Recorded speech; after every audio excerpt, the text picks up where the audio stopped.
Good evening, everybody. Welcome to episode 19 of the NAF Report. Tonight, we have something truly special prepared for you.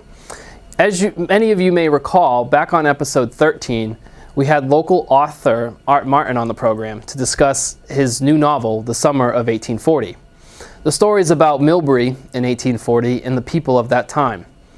And what stuck out to me in that story was how integral Asa Waters, his family, and his mansion was to our community.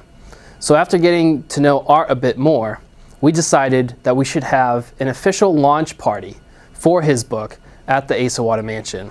So tonight's episode is an airing of what was our launch party this past Saturday. So we'd like to show that to you tonight. And I'd just like to end by saying I hope you all have a very Merry Christmas and a Happy New Year. Good night, Millbury.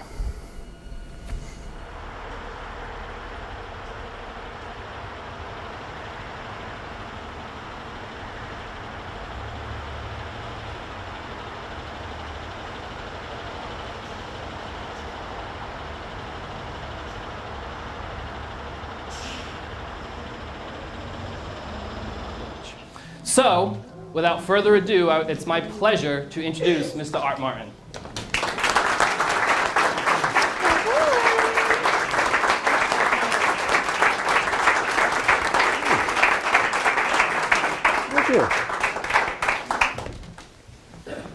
You don't mind if I sit while we do No, that, we right? can sit. Make yourself at home. This is 18 minutes, so I'll try not to bore you all for 18 minutes, but it'll be good. So, well, let me just start by saying that this is the room that Lucinda Bigsby, who the main character in the book, comes to on Christmas Eve, 1840, to a ball. So this is where it ends in the book, and this is where it begins, my story to you guys. So I want to begin with a quote. And I use this to frame the entire story. It's a quote from Winnie the Pooh. If there ever comes a day where we can't be together, keep me in your heart. I'll stay there forever. So you take that with you, and as we go through this. Now the story begins in the early morning of July 4th, 1840. It's in a small farmhouse just down the hill from the old common in Greenwood Street now. Lucinda, the main character, is struggling to sleep. The ominous screeching of coyotes interrupts the silence of darkness. I toss and turn relentlessly, hoping to steal just one more moment of sleep. In the distance, muffled sounds of gunshots quiet the howling. Silence frightened me. The scar on my inner thigh begins to burn. It does that when I'm frightened. Sliding my hand gently over my warm belly, my fingers find the scar, caressing it. How will I ever be worthy of love?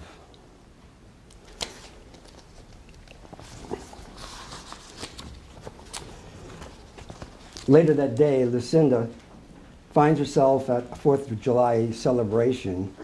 It's being held at the First Congregationalist Church down in Brahmanville. You know Brahmanville? I do. Yeah? So where I grew up. Right. The church had been moved from the old common in 1836. As the crowds began to gather inside the hall, Mr. Lovell shouts out, "To all in attendance, please join us upstairs for a short oration from our guest, Mr. Benjamin Hallett." We passed by a table lined with refreshments, making our way up the stairs, taking our assigned places in the meeting house. Mr. Asa Waters makes his way to the podium and with a political fanfare introduces our guest. I want to welcome you all to this very special celebration of our nation's 64th year. It is with a special honor that I introduce Mr. Benjamin Hallett, who has prepared an oration promoting the cause of democratic principles, rational liberty, and sound morality. Let us all stand and welcome him with an applause. The crowd seems overtaken by excitement. My thoughts are still with the refreshments downstairs in the hall. The politics of the day have become quite difficult for me to embrace. The controversy over what party is right and what party is wrong is causing untold friction just everywhere. It is difficult for me to take sides, for my heart seeks peace. and I find no peace in the rhetoric of politics. So that was Lucinda in 1840. Later that day, after that celebration, Lucinda and her brother Sumner are on their way to a celebration in Armory Village. This is actually Armory Village over here on this side of the river. That's right. Down near the Lower Tavern. Does anybody know where the Lower Tavern is? No? It's on Riverland Street in the corner over there. That's an apartment building now. That'd be the Lower Tavern. So if I talk about the Lower Tavern, that was the Lower Tavern. That's where everybody danced and had a good time. As we approach Armory Village, and this is out of Brahmanville, the Gowan Bridge, that's where the Rotaries are now. Yeah. The Gowan Bridge is in sight. It provides a safe passage over the Blackstone Canal. Activity on the canal has slowed dramatically over the years, its demise bringing new hopes for a railroad that would connect Worcester and Providence. Take a moment to dream. I imagine railroad tracks as far as the eye can see, and a glorious steam engine coupled with several coaches chugging its way toward Worcester. Once we make our way over the bridge, it is as if we enter into another world. Sumner, look at how beautiful Mr. Waters' home is. Have you ever wondered what it would be like to live in such a magical place? Sumner, being a tad more practical than I, responds, not at all, just more to take care of. But I have heard that the Christmas ball is a wonderful event, and that Mr. Waters enjoys it so much that he begins preparing for it months before Christmas. The thought of attending a Christmas ball intrigues me. Closing my eyes for just a moment, I envision myself in a beautiful dress, elegantly dancing with the man of my dreams.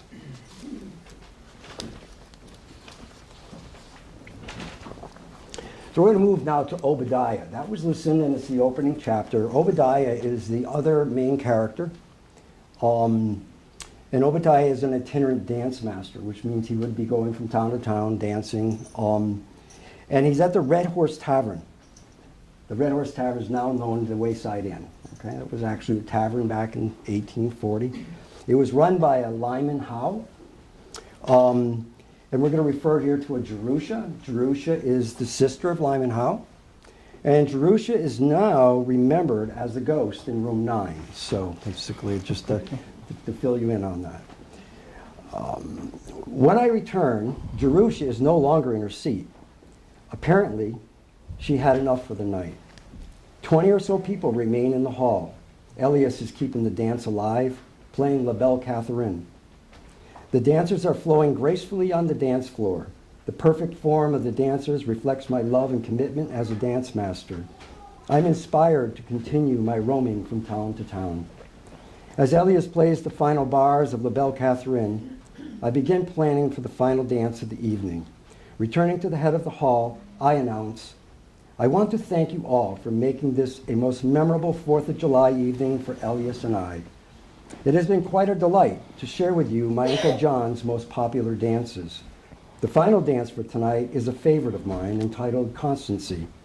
It features Elias on the fiddle playing a most pleasurable tune entitled The Tun. Elias plays the first few bars of a tune while the 8 remaining couples line up for the finale.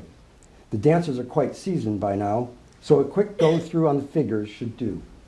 Cross hands, then back again. Lead down the middle, up again, and cast off 1. Couples balancé, turn your partner quite round, and right and left at top. Elias plays a few bars as the couples make their manners for the final time tonight. We're going to be doing a demonstration of Constancy tonight. That's why I thought I'd throw that into the reading. Moving on, it's Friday, August 7th, 1840. We're sitting in the parlor of the Lower Tavern. It's Obadiah. And there's a character, Harriet, who's been inspired by lovely Allie. Where's Allie? Allie? There's Allie out there. Allie is a dancer that dances with us from time to time, and when there was a family that actually was that lived in that area, and it was Dennis and Salome, and they had a daughter, Harriet, and a son, Charles. So Harriet's a character inspired by our very own Allie, and she loved to philosophize with Obadiah. So this is the longest part of the reading, so bear with me. Harriet peeks her head into the parlor, asking Mr. Griffiths, "Are you ready for the dance?" She appears rather animated as she makes her way into the room. Before I have a chance to reply, she continues, "I am." Taking a seat next to me, she continues with a questioning. "Are you nervous?" Again, she answers her own question. "I am." I'm not sure if she's waiting for an answer from me or if these are just nervous questions that she needs to answer for herself. Eventually, she tilts her head and looks inquisitively at me, which always means something is bewildering her. Her sweetness is endearing. "Mr. Griffiths, may I bother you with a question?" "Why, of course, no bother at all." "It has to do with my dancing. I'm trying so hard, but I find it to be so difficult." Her head tilts the other way, her eyes blinking during the transition. "I cannot try any harder." She pauses, finishing her thoughts with, "You are an excellent teacher. What might I do differently?" Never expecting this as a question, I ponder it before speaking my first words. "In my estimation, you're doing extremely well for a young lady of your age." She perks up a tad, but appears to be anticipating more of an answer than that. A few awkward moments pass as I toil to formulate a more helpful answer, suggesting, "Maybe you're just trying too hard."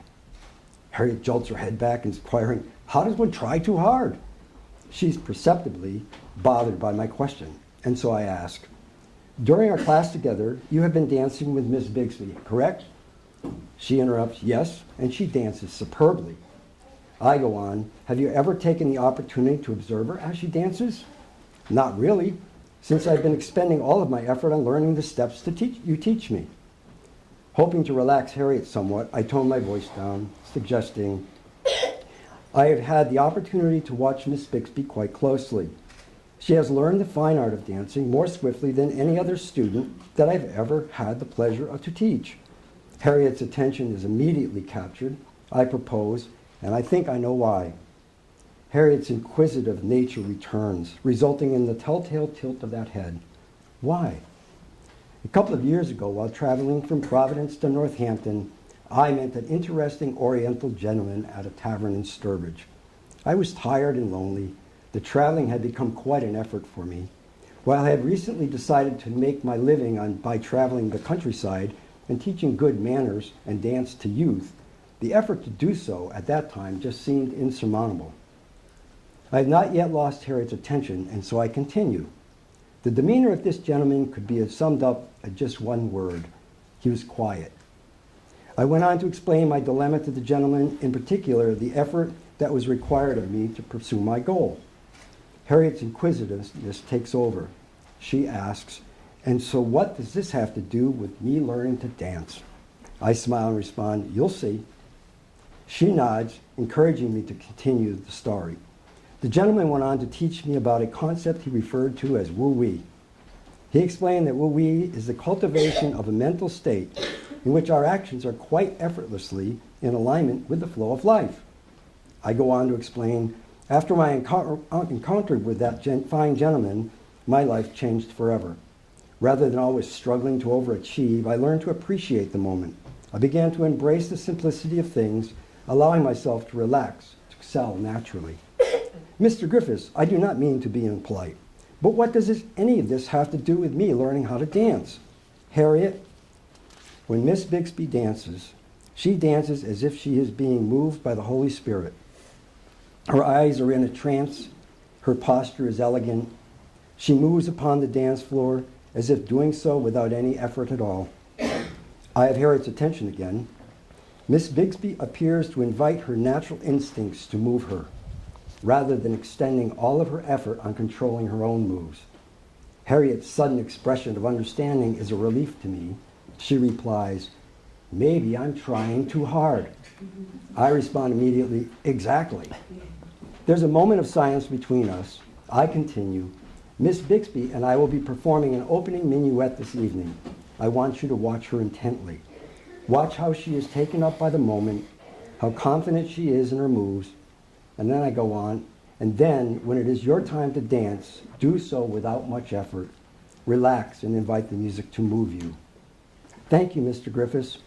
I will try hard not to try so hard. She smiles, realizing her contradiction.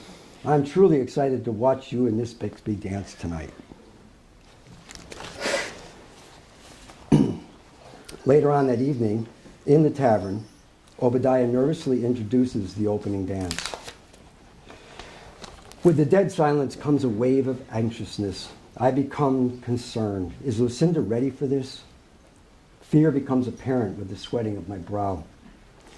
Obadiah had taught Lucinda how to dance the minuet in about 3 hours, so there was apprehension. I continue. Many thanks to our musicians for this evening, Mr. Elias Howe from Framingham and Master Little Jim from Sutton. Lucinda is standing next to Elias and Little Jim. She appears relaxed and prepared. To open, I have asked Miss Lucinda Bixby to accompany me in demonstrating the art of dancing a minuet, to be followed by a dance demonstration performed by the ladies and gents who have spent their valuable time studying the art of dancing over the past 3 weeks. Lucinda approaches, wearing a most confident and inviting smile. Her curls are bouncing in concert with her elegant steps. My heart fills with joy. She takes her position facing the audience and with grace moves her arms fluidly into position. The music begins. I remove my hat and lower it to my side. I turn to look at Lucinda. Her eyes are delicious. I extend my right hand to her. She delicately places her left hand in mine. The dance begins. Lucinda's movements are heavenly. Throughout the performance, Lucinda's expression remained inviting. Her eyes are fixated on mine, her body flowing with the music as if one with it. When the music ends, Lucinda tastefully removes her hand from mine, both of us turning to unison to face the audience. There's a look of awe shared by everyone, and in particular, Harriet is standing with a look of astonishment. It appears that she has affirmed the topic of our earlier conversation, and when she recognizes me gazing at her, she smiles and nods her head. The evening was complete success. The students performed their dances flawlessly, and then the parents joined in, keeping the floor alive until nearly midnight. The baked goods provided by Salome were delicious, and I had a chance to kick up my heels a bit. As guests began to leave, I take my place at the doorway. Lucinda joins me in wishing everyone a good night. Adelia is Susan and Asa's daughter. She was 20 years old at the time. Adelia approaches, announcing she has exciting news. Before she is able to divulge anything further, her mother, Susan, offers, Obadiah and Lucinda, you danced the minuet together superbly. You might know that Asa and I put on a Christmas ball every year. It is held on Christmas Eve at our home. We would like to extend a personal invitation to the both of you to join us. Lucinda immediately turns to me. The look on her face is precious. Her eyes are twinkling with anticipation. I smile, extending my invitation to her. Would you be so kind as to join me on Christmas Eve for a Christmas ball? I'm not quite finished with my invitation when Lucinda answers, I would be most pleased to do so. Turning back to Asa and Susan, I confirm our mutual interest. Thank you for your invitation. Lucinda and I would be most delighted to attend. Okay, 2 more short pieces. I wanted to put in a journey back through Douglas. I live in Sutton now. I used to live in Millbury in a little house that's down from the Lower Tavern. I restored that home, and then I moved to Sutton and restored another home.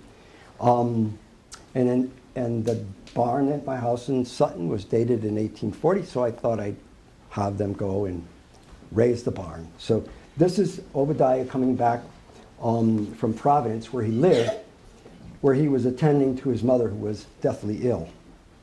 The journey back to Millbury is quite pleasant. The temperature is surely 50. The sky is a clear blue with only a few scattered clouds. The trees are mostly void of their leaves, although the oaks appear to be holding on to theirs, as it is quite usual for this time of year. I arrive in Douglas at nearly 4. I should arrive at the tavern in plenty of time to prepare for the dance. I have not heard from Elias, and it would be a pleasure to have him accompany little Jim. The pupils hardly need my instruction any longer, and I anticipate the opportunity to dance with Lucinda. The thought of seeing her again causes a tingling sensation to run through my entire body. Jasper maintains a steady trot, assuring my arrival to the tavern before 5. The closer I get to my destination, the more excitement builds. My journey to the tavern takes me past the Hutchinson's house. The barn was raised in the summer, is now complete. Stephen is sitting on the granite stone that serves as a step to the front door.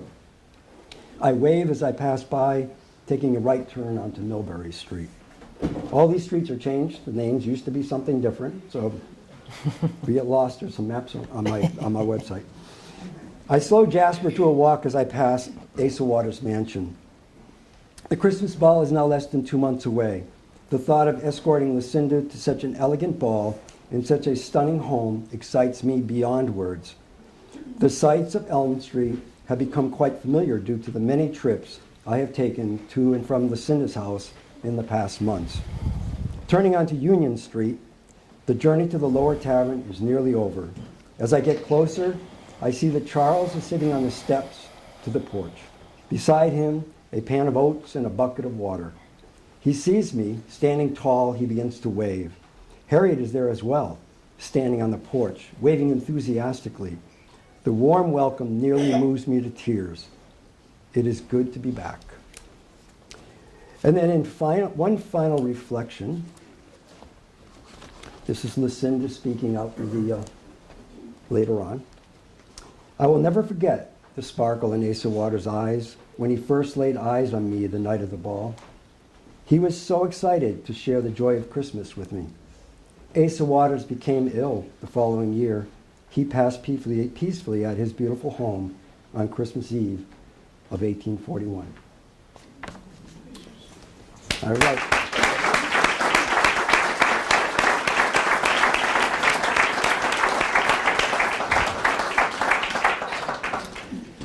Now, Art, having the opportunity to read the novel and listen to you tonight, what is surprising to me is that writing is not your trade. You spent your career in business. So bring us back to how you found out about who Lucinda Bixby was, how hearing her story inspired you to write the novel. Yeah, so I have been in business for my whole career, and I've been fairly successful. So have had the opportunity to, I used to call it retirement, but now I would call it sabbaticals from time to time. And one of my sabbaticals, I had decided we were going to downsize from the big house we owned in Holliston and buy a smaller house somewhere where we could buy it for cash and I could fix it up and it would be beautiful. And so we came upon this little cape on Greenwood Street. It was in some disarray due to the fact that it had been updated to the 50s, like. But what we found was really exciting was that all of the hardware, all of the house was still there. There was nothing missing from the house. So when you go to look at a restoration project, often you have to start, like the house in Sutton, you have to go and put new stuff in. This house, I had to take old paint off. I had to take knotty pine off, but what was underneath was the original house. The story with that was there was only a few owners. The house was raised in 1822 by the Bigsbys. Simon and Hannah Bigsby were the people that owned the house. And there was a box, a leather box of just letters and paraphernalia, stuff that they had passed on from year to year to year. From the Kennedys had owned the house before the Smiths. I think it was the Smiths. I don't know if the Smiths are here tonight. I know we've been back and forth on Facebook. And then the Smiths handed the box to me as I was the next owner, as I handed the box to the owner after me. But in the box was kind of on the bottom, is a letter The letter was called Happiness. And I read the letter a number of times. What caught my eye was written by Lucinda. And Lucinda in November of 1840. And by all the information in the box led me to know basically how old she was. She was 25 years old. She hadn't been married. So she was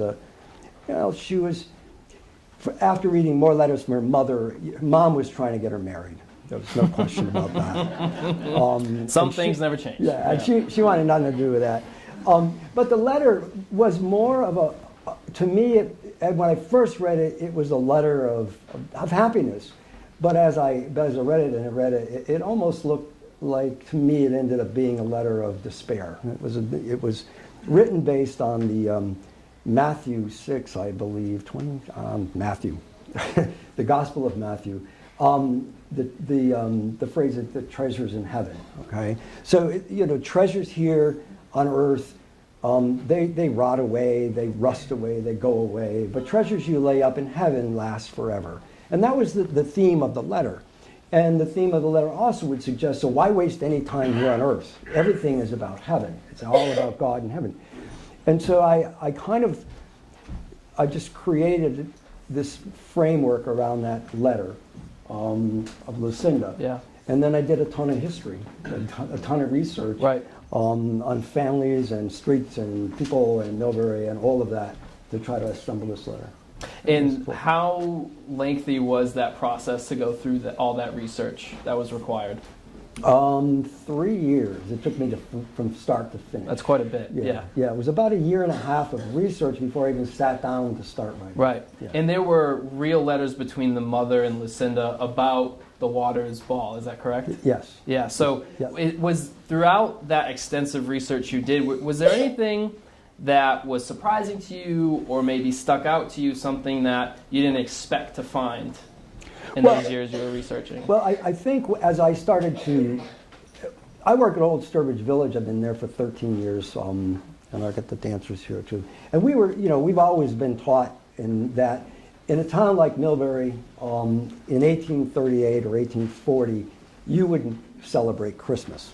That was not something that the Congregationalists really did, because that was something that the Catholics did, and that was all paganist stuff. So, Us crazy Catholics, yeah. So the Congregationalists, they didn't buy in any of this stuff about that, So, so it was really intriguing to me that Asa Waters actually had these exciting dances and things on Christmas Eve.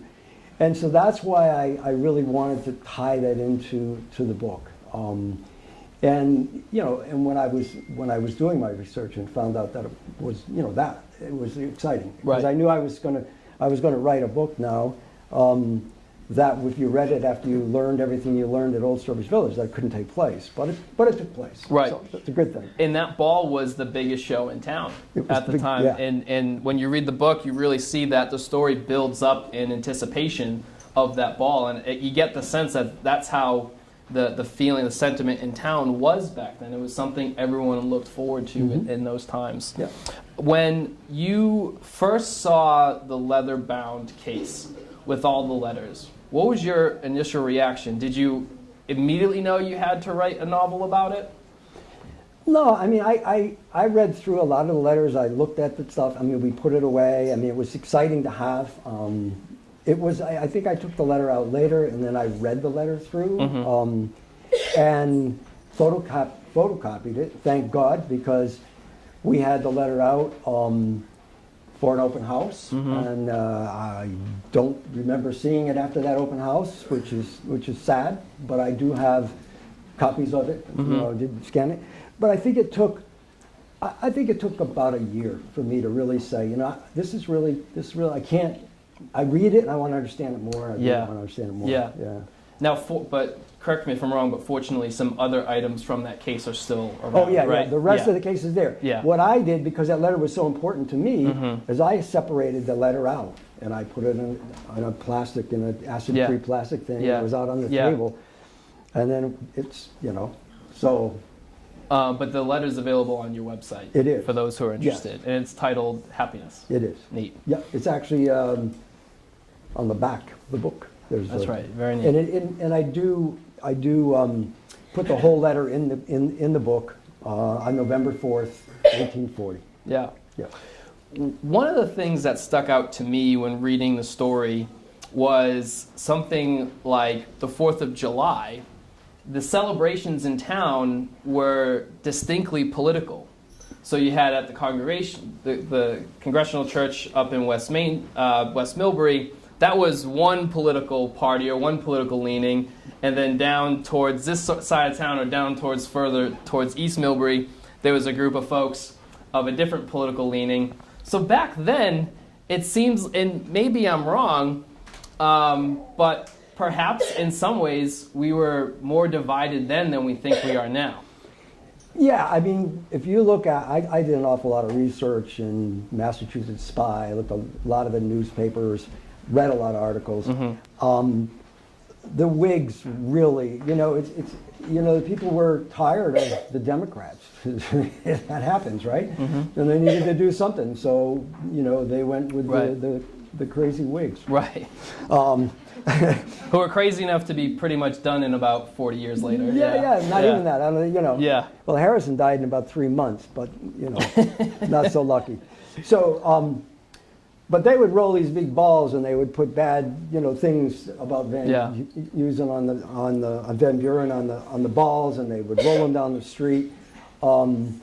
And over in the Congregationalist Church, with they were talking democratic and morality, and I go back and look at the book now, and I think the only thing that I would change is I'd probably spice up the first few chapters, because it's really history. It's political history of the first 3 chapters, and then it moves into a lot more stuff. So. But the political history is real. These are real documents and real people that talked, and so I wanted to really set that up. I mean, I was writing the book during the battle between Hillary and Donald, so that was certainly affecting me, and I wanted to make sure that people knew that, hey, we had Hillarys and Donalds back then too. So and so I wanted to make that clear, and I wanted to use real factual documents to do that, and that can get boring. So, so they were talking morality down the street, and they were rolling balls up the street. Right. Here, That stuck out to me. Were there anything else in your research that sort of gave you an idea of how different we were culturally back then as opposed to now? Culturally, from in the town. Culturally, we were in the midst of a industrial revolution back then, and I think that was clear. Although Lucinda lived in the old Common, which was 2.3 miles from here, that was farm territory. There were farms out there, but when you came over the Gowan Bridge. And of course, down in Bromville and all that, these mills were all cranking away. Right.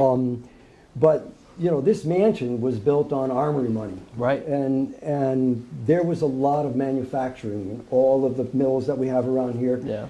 Mr. Waters could sit up in his peer over and see his factory. From his office he could see his office.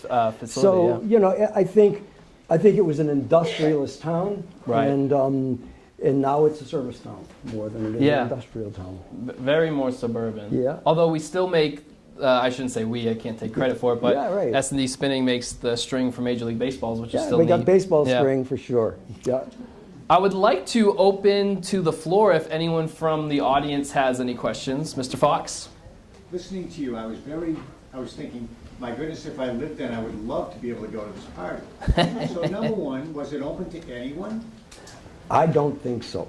All right, so how would you get on the guest list? Being such a you would do a fabulous... Mr. Fox, I think you would be on that list. You would do a fabulous job with a minuet in front of Susan Asa. And they would say, oh, we would love to have you at our ball because you dance so magnificently. All right, you didn't dance so well.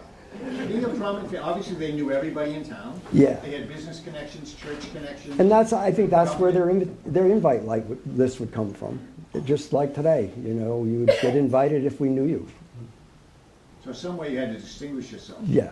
Yeah. Yeah. Great question. Anyone else from the audience? Don't be shy, we don't bite. So I was curious,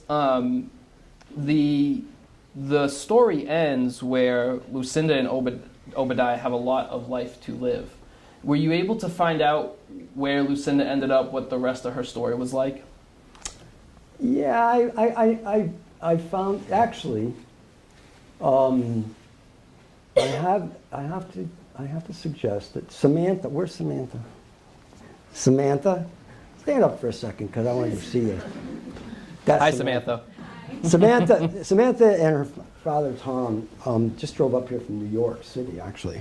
Samantha was a high school student when I started writing my book, and Tom's a good friend from way back, and said, geez, would you like, and she was doing creative writing in high school. That's where she's going. She's in Wonderful. college now, her second year. How would you like to do a project? So I thought that would be great. Samantha could help me with my project. So Samantha had this great idea, and I don't want to spoil the story, so be careful about that. But she had this great idea that we ought to try to find, no, actually she did the research to find that Lucinda was alive because this took place, the last was Friday, July 23rd, 1909, okay? So she died shortly after that, and this last chapter, which is only a few pages, is a reflection of Lucinda's life, okay? Yeah. So yes, she lived and she was living in Worcester is when we found, and with a cousin. And so, so that's, she got married to a fella right here in Milford. Okay. I mean, Millbury. Yep. In, I think a few years after, in 1945, I believe. She didn't bear children, but she had 2 children that were from the previous marriage. And so there's some history in there about her life afterwards. And it's in that whole reflection thing that Samantha helped me put into the book. Any opportunity to connect with relatives of hers alive today, or? Not, I haven't done that yet. Okay. Yeah, I imagine it would be difficult. Yeah.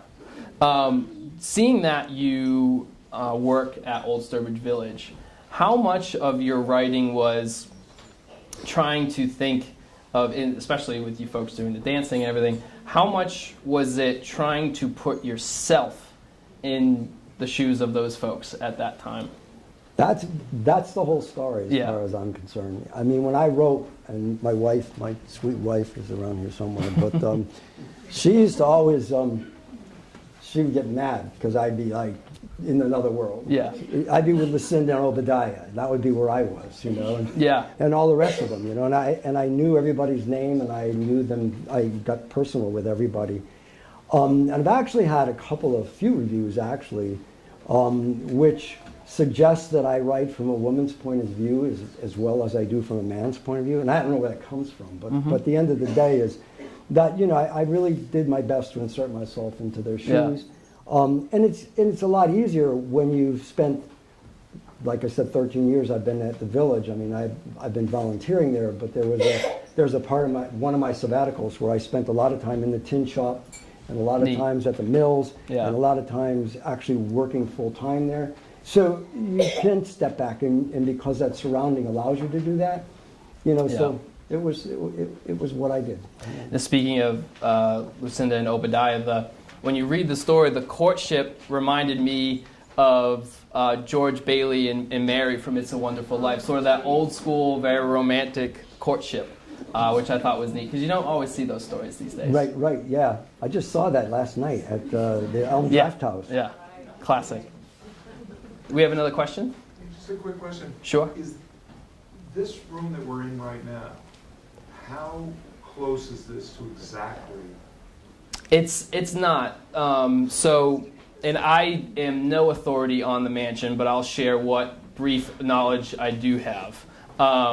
this room was actually divided into three, and you can sort of see that with these columns and how it's divided. And you actually can see it on the floor with the woodwork as well.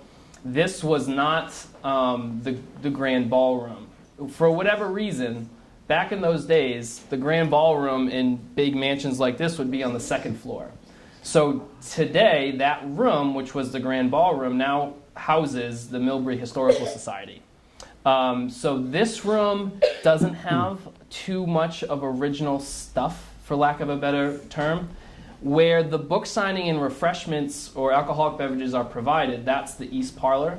And from my understanding, and folks who are here with us from the Friends of the Mansion, they could answer this better, but that room has a lot of originality there, including the woodwork on the floor.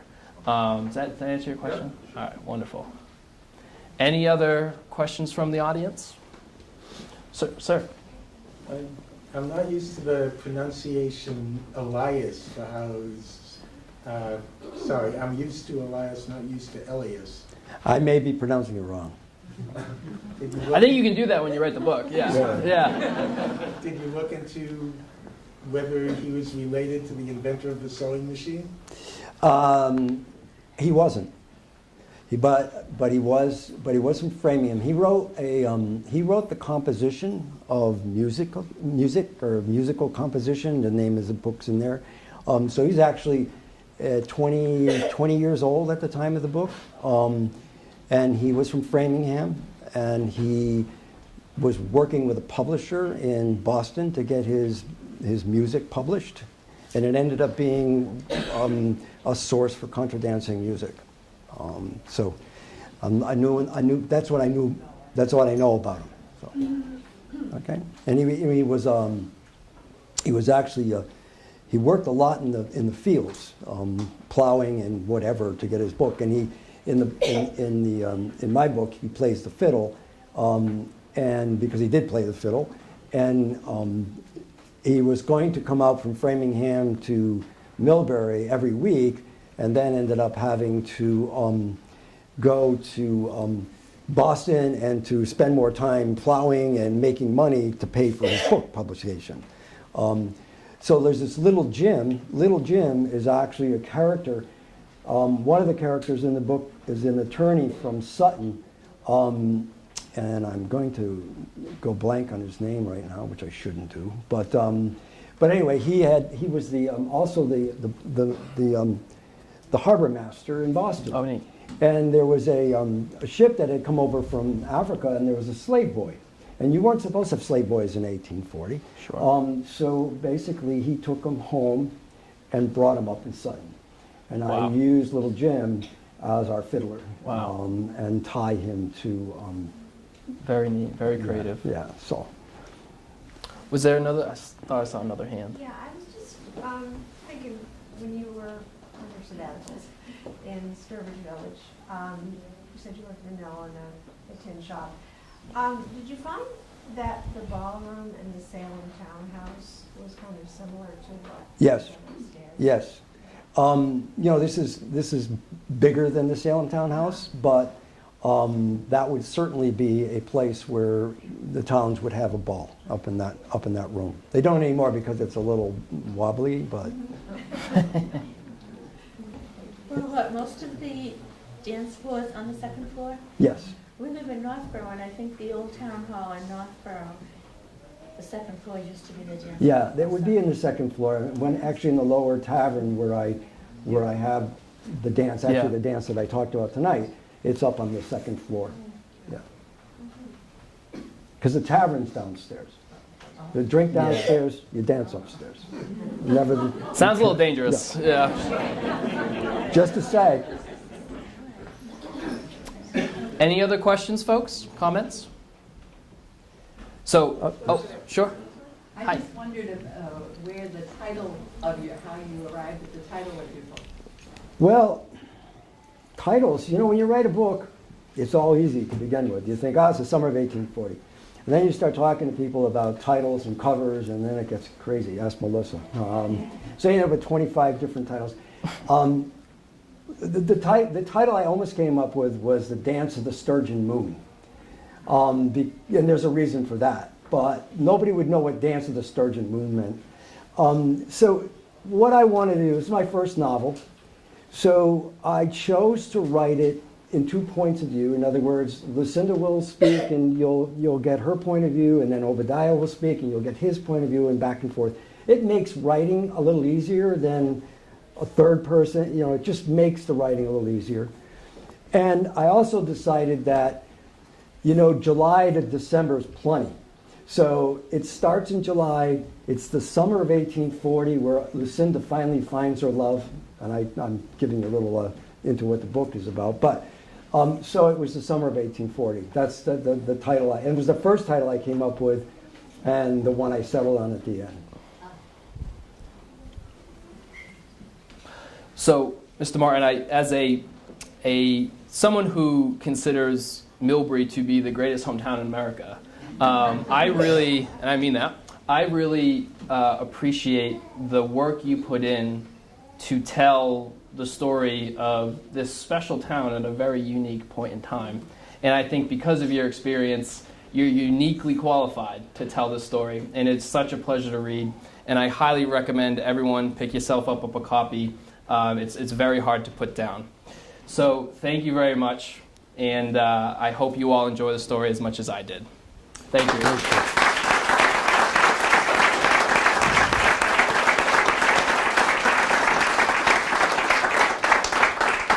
We now move on to the entertainment portion of our evening. So we will take just a brief intermission to set up the dancing space for the Murphy Irish Step Dance Academy. So if you could bear with us for the next 5 to 10 minutes, and then we'll have some great entertainment from those girls, from that school, and then we'll move on to the old Sturbridge dancers as well. Thank you very much. We're going to move this stuff.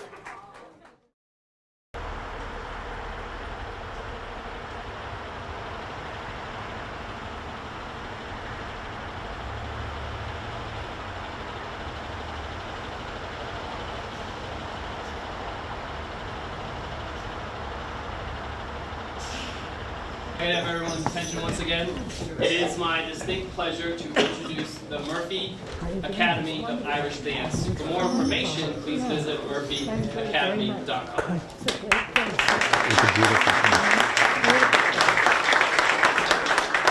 I gotta see these girls now.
So, I can either sit, so you don't have to. Yes. That would be fine.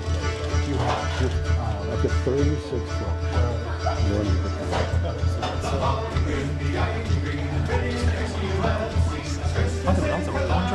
They're all under the stone. This is my read.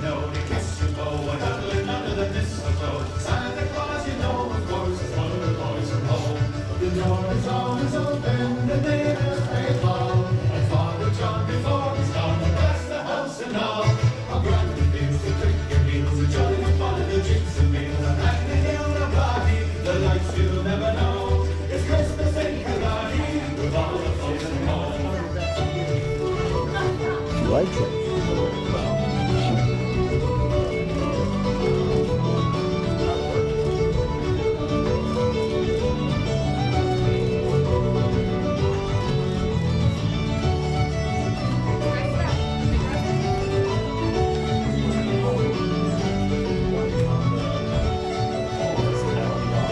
If you can just give me $6 for the book, for each one we sell, you guys get the rest. Is that it? Life is good. Come on. You guys get it. What's the other stuff? People ask us, say, I just want to hear the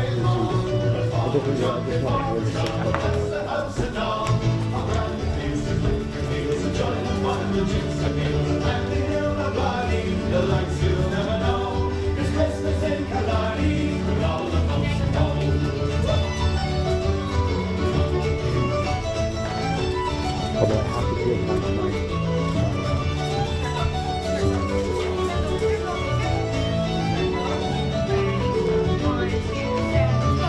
I'll sign it.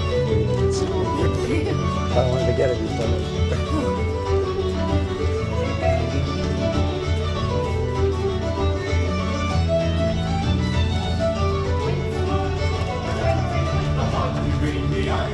the prettiest that you ever seen. It's Christmas in Milani, with all of the folks from home. It's nice to know to kiss your beau, but cuddling under the mistletoe. Santa Claus, of course, is one of the boys from home. The door is always open, the neighbors playing home, and Father John before he's gone, he touched the house at dawn. I'm trying to refuse to click your heels and join the fun of the jigs and reels. Handing you nobody, the lights you'll never know. It's Christmas in Milani, with all of the folks from home. It's Christmas in Milani, with all of the folks from home.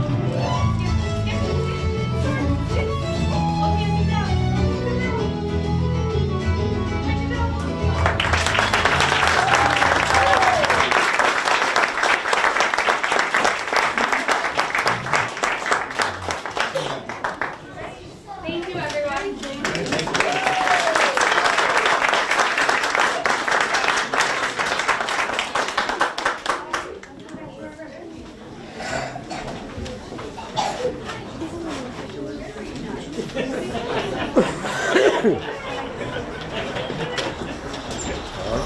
I'm going to play the music for the band.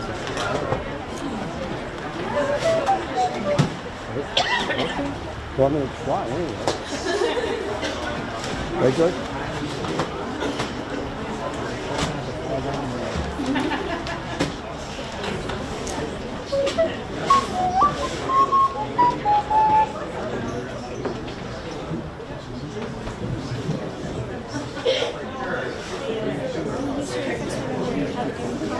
I'm going to,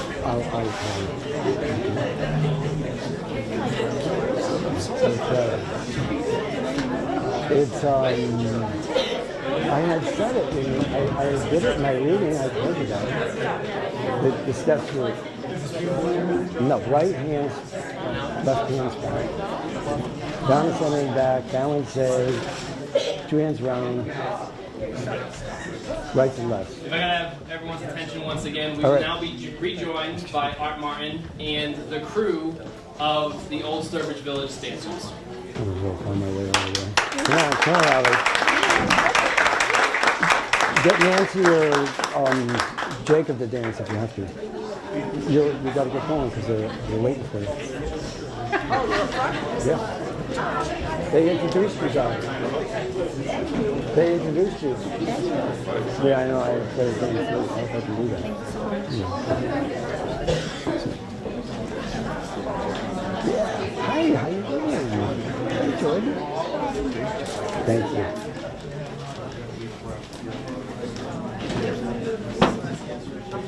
All right, you guys get sorted out now.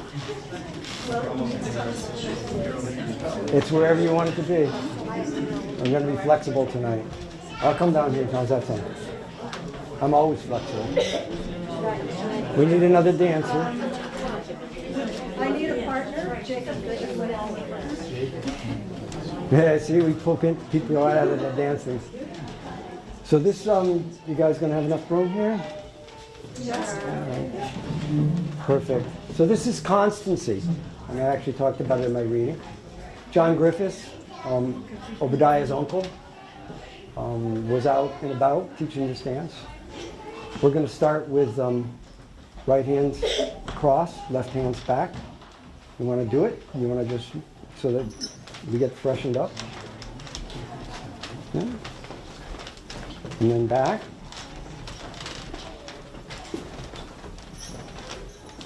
And the head cuppers are going to go down the center. Back and cast off one couple. Second couple move up. Balance. And two hands round with your partner. And then rights and lefts. I don't know if I can get this flute to work.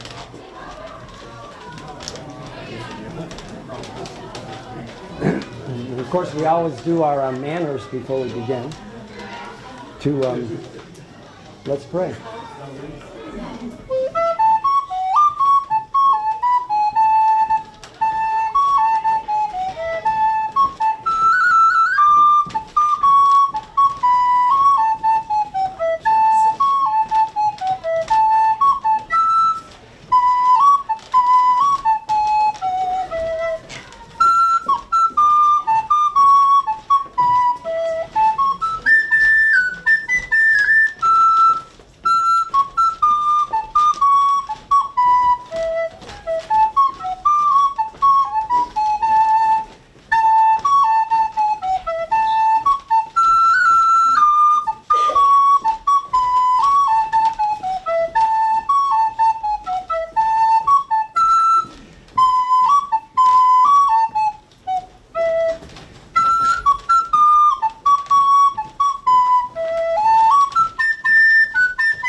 Perfect.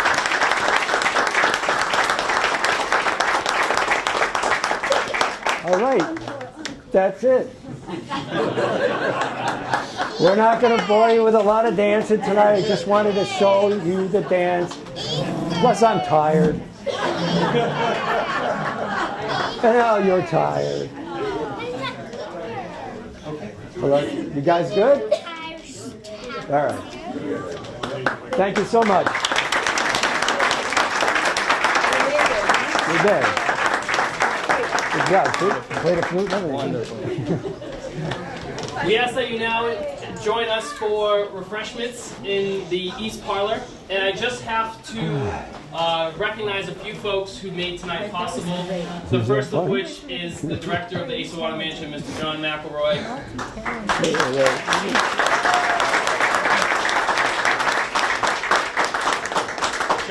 John's relatively new to town, and I really love what he's doing with the mansion. Also, the folks who contributed tonight are the Friends of the Asa Water Mansion. They are a private organization that raises a considerable amount of funding to keep the mansion running, and they also provided some of the beverages and some of the food tonight. So thank you to everyone with the Friends of the Mansion.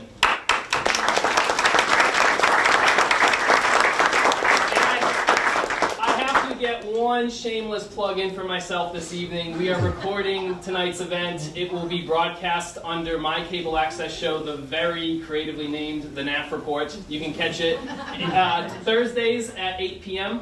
for Verizon, Fios Channel 28, and Charter Channel 194. And also, I would just like to note that there will be books available, and Mr. Martin will be signing copies in the East Parlor, where you can also find your refreshments as well. So thank you very much, everybody, for coming. Have a great night. Thank you. Because he wants to go.